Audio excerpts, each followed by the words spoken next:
ذرا سوچو, کوئی شے مکمل نہیں بنی, کوئی شے. کروڑوں کا مکان بنا لو پھر بھی کوئی نہ کوئی نقص نکل ہی آتا. کوئی دنیا میں شے مکمل ہے ہی نہیں. اگر کوئی شے مکمل ہے تو وہ مدینے والے رسول کا دین مکمل ہے. مکمل, جب ہمیں کہتے ہیں نا مکمل دین, تو لوگ سمجھتے ہیں تو شاید سادی سی بات ہے. یہ وہ والی بات ہے جو دنیا میں کہیں نہیں پائی جاتی.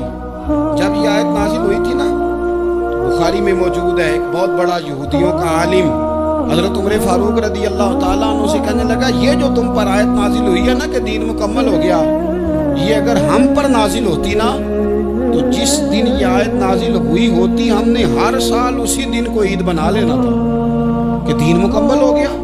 الیوم اکملت لکم دینکم, دین مکمل ہو گیا. ہم تو عید بنا لیتے. تو حضرت عمر کہنے لگے ہم پر بھی بڑا فضل ہے. جس دن آیت نازل ہوئی تھی عرفہ کا دن بھی تھا اور جمعے کا دن بھی تھا. ایک نہیں دو عیدیں تھی مسلمانوں کی, دو عیدیں تھی مسلمانوں کی, دو. عزیز بھائی, دین مکمل اللہ نے دیا. اور حضرت عبداللہ ابن عباس رضی اللہ تعالیٰ عنہ نے تو ایک مقام پہ اس کا ذکر بھی کر دیا. جب ان سے کسی یہودی نے کہا نا یہ آیت ہمیں ملتی تو ہم عید مناتے, تو فرمایا تم ایک مناتے نا, ہماری دو تھی اس دن. جمعہ بھی تو مسلمانوں کی عید کا دن ہے نا. بہت سارے لوگ ہیں بیچارے جو کہتے ہیں اسلام میں عیدیں صرف دو ہیں, اور وہ بھی صرف پریشانی انہیں عید میلاد النبی والے دن ہوتی ہے, اس کے آگے پیچھے نہیں ہوتی. حالانکہ نبی پاک علیہ السلام نے کہا ہر جمعہ بھی عید ہے, خود حضور نے فرمایا, لیکن وہ اڑ جاتے ہیں کہ نہیں عیدیں صرف دو ہی ہیں. بھائی آپ یہ کہہ سکتے ہیں کہ اسلام کی معروف عیدیں دو ہیں, اپنے معنی اور مفہوم کے لحاظ سے جس کو یوم عید کہا جائے وہ عیدیں دو ہیں. نبی پاک صلی اللہ تعالیٰ علیہ وسلم نے میدان عرفات میں خطبہ دیا. یہ جو وعظ و نصیحت ہے نا, خطبہ تقریر, یہ دنیا کر رہی ہے, کرتی رہے گی, کرتی چلی آئے گی, اور اس کو میرے نبی پاک علیہ السلام نے پسند فرمایا. خیر کی بات کرنے والے کو حضور نے دعا دی. محبوب فرمانے لگے اللہ جو میری حدیثیں یاد کر کے آگے پہنچائے اس کے چہرے کو تر و تازہ رکھنا. یہ ابلاغ دین بہت بڑی بات ہے اگر کوئی خلوص نیت سے کرے.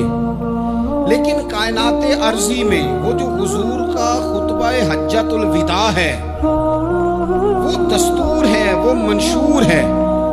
انسانی حقوق پر اس سے بڑا چارٹر نہ پہلے کبھی تھا نہ قیامت تک دوبارہ بن سکتا ہے.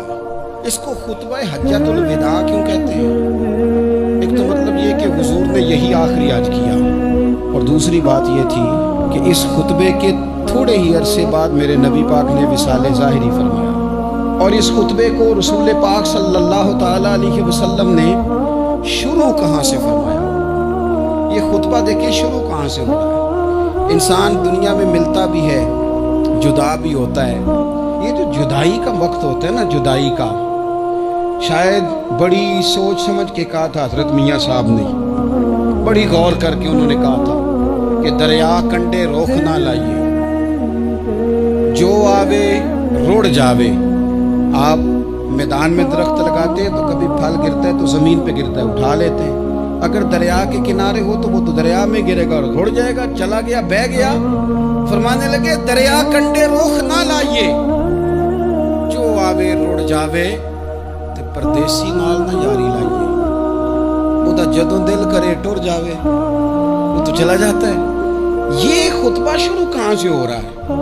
یعنی ابھی آغاز کلام ہے, بات آگے آئے گی. آغاز کلام ہے. میں کہہ چکا ہوں ولی شاید عبادت کر کے بنے, تقوی اختیار کر کے بنے. ولی اللہ کی حرام کردہ ہر شے سے اجتناب کر کے بنے. وہ جس میں شبہ ہے اس سے بھی بچے تو پھر ولی بنے. لیکن صحابی تو حضور کی زیارت سے بنتا ہے نا, نبی پاک کی زیارت سے بنتا ہے. اور صحابہ تو وہ صحابہ تھے جن کی ہر صبح عید ہوتی تھی. خدا کا قرب حاصل تھا, نبی کی دید ہوتی تھی. وہ تو اس طرح کا ماحول تھا کہ نبی پاک نے فرمایا حضرت ابو ہریرہ سے یہیں بیٹھے رہتے ہو, تھوڑا ذرا کبھی کوئی کام بھی کر لیا کرو.